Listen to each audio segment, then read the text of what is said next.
So I've studied Alex Hormozi for a while now, and one of the things that he is talking about is the entrepreneurial constraints, or just the things that can constrain an entrepreneur from achieving his goals, which is to make money, right?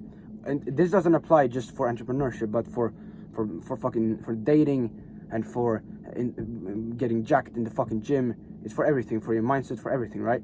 And it is that the only three things that can actually limit you are your skills, your traits, and your beliefs. So your skills are what you can do, like your proficiencies.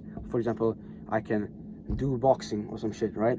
And your trait would be like who you are as a person. For example, I am disciplined, or I am brave, or I am kind, or I am fucking loyal, or some shit, right?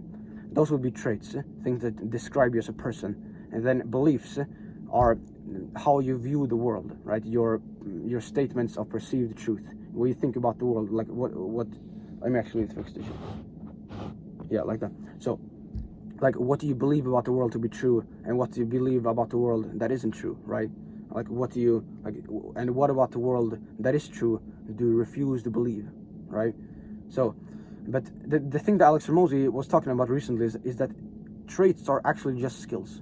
So let me explain. So if we define or like this, if the way to become more disciplined, which is a trait, is to act more like disciplined people, then discipline is a skill, because you can train it, right? Because if we think about it, discipline is simply an umbrella of micro skills that are beneath it. For example, one skill under the umbrella of discipline would be not snoozing in the morning and going into the cold shower, or doing your work even though you don't want to, right? These are all micro skills inside the discipline umbrella, right? And therefore, discipline is a skill because you can train it, right? So the only real things that can limit you are your skills and your beliefs, right? So I want to tell you a quick story about skills, and it's from my own like boxing kind of progression. So I've done boxing for around 1 year now, and for the first I would say 5 months, I went to the weightlifting gym, and there was like a punching like heavy bag over there, and I would do some boxing after my weightlifting session, right? And I did that for like about 5 months until I actually like joined a proper boxing gym. And like in the first 2 months of me joining the proper boxing gym, I would assume that I made like at least the same amount of progress as I made in the first 5 months of just doing it on my own. And the reason for that is that I got feedback. So when we are trying to learn a skill, we need three things. We need education, we need practice, and we need feedback. So with education, I would, for example, go onto YouTube and search for boxing combination. I would try it, right? And then I would practice it. But then there was no feedback. I wouldn't be able to iterate and to do it again, but better on the same practice, right? And that's what a coach or a mentor allows you to do, because they analyze what the fuck you're doing and they tell you what's good or bad. Your jab, like this, weakest jab, this is a better jab, right? So they tell you that shit, right? And because like Andrew Tate, for example, he's extremely good at speaking. He has been bestowed an immense eloquence, right? He is a very good orator. He's a very good speaker.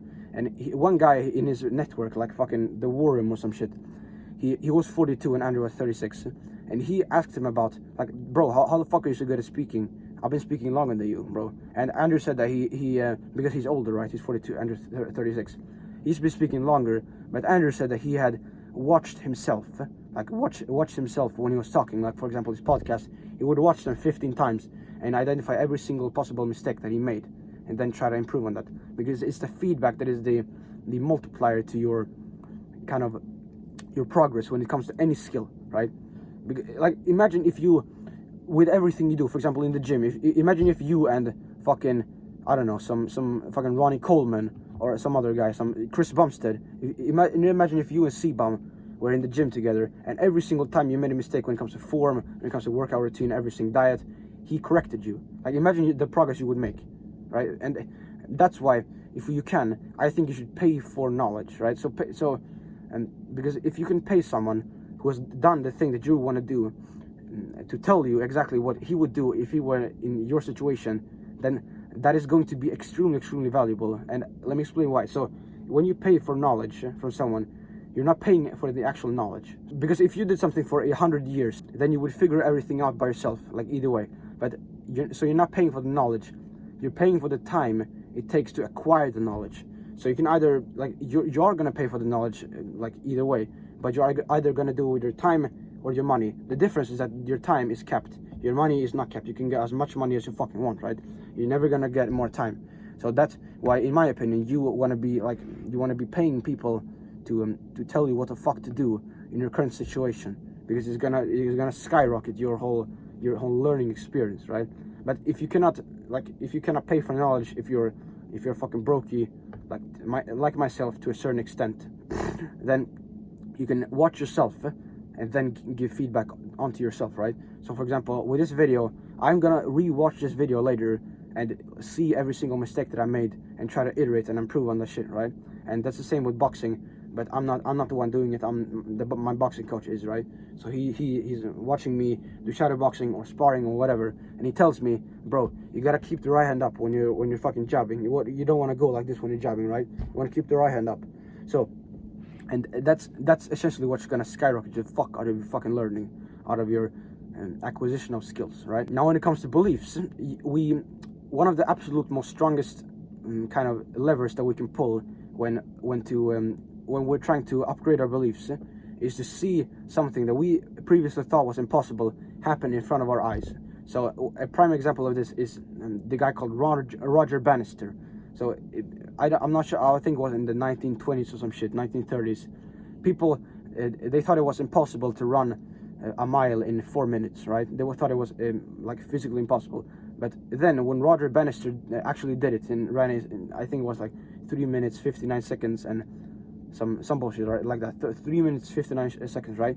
Then just 35 days later, another guy beat his record because he thought it was possible, but beforehand no one had ever even come close to that shit. Because they thought it was possible and they attempted it, and they ultimately they made it, right? They broke his record. And over a few years there were like dozens of people who had done it, right? So it's the power of belief, of actually thinking that you can do something. And the reason that you want to have people that are doing the same stuff as you in your environment, in your vicinity, is that it's extremely hard to identify your own false beliefs. Because if you could, you wouldn't have them. Like if you had a false belief about anything and didn't you realize that it was false, you wouldn't keep having it. Of course not.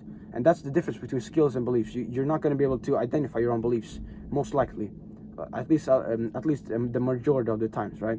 Although you do definitely want to question them, like a lot of the times, even though you're not going to be able to identify them like at the most times, right?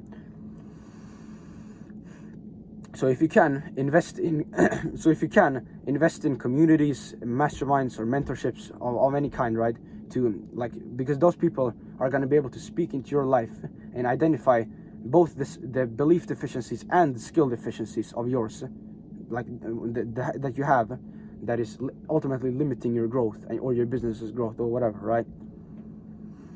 And with Alex Hormozi, he told a story about his company called Gym Launch. So I think he had a company called United Fitness, which was a gym company. Like he owned 6 gyms, right? And he went to a mastermind, which was Russell Brunson's mastermind. So if you have read .com Secrets, Expert Secrets, Traffic Secrets, then you know about Russell Brunson, right? He's an author. He's made a bunch of money, right?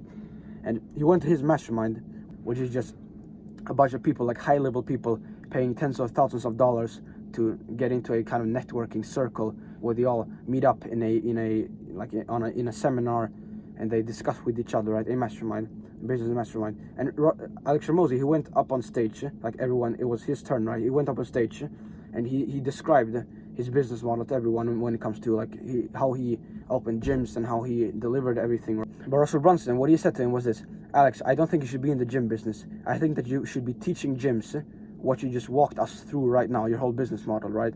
And Alex, he'd previously thought that this was his destiny, almost like this was the thing that he was gonna do. He was gonna build gyms. He's gonna become America's next big gym franchise, right?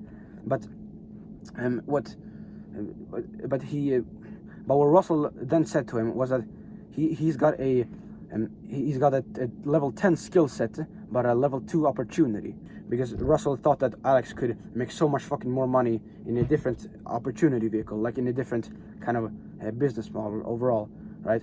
And Alex, he like, and from there, like 30 months later, which is 2.5 years, Alex went from, I think it was, to like $2 million a year to $30 million a year in 2.5 years, which is pretty good, right? And that's the power of beliefs, of breaking false beliefs. Because Alex, he wasn't aware. He wasn't like, he didn't know that licensing was a business model. He didn't know that that thing was actually real, that he could actually do that. He didn't know that it was possible, right? But when someone like Russell Brunson illuminates the path for him, he can unlock so much fucking more leverage for the skills that he already has. Like, his skills didn't fundamentally change from his owning gyms and teaching other gyms about how to run gyms. Like, they didn't change. He still knew how to market and sell for a gym, right? It's the same thing, but just put into another vehicle, which is a testament for the power of belief, right? And of course, there would be some new skills that he would have to acquire in order to succeed in the new business, but those skills wouldn't even be illuminated. Like, he wouldn't be able to actually like acknowledge that those skills needed to be learned for him if he didn't know that the opportunity vehicle existed in the first place, right? He wouldn't have known to actually go and learn those skills if he didn't know that the opportunity vehicle existed. It's his beliefs about the world that were skewed, that were false, right? Or not really false, but they could be improved, right?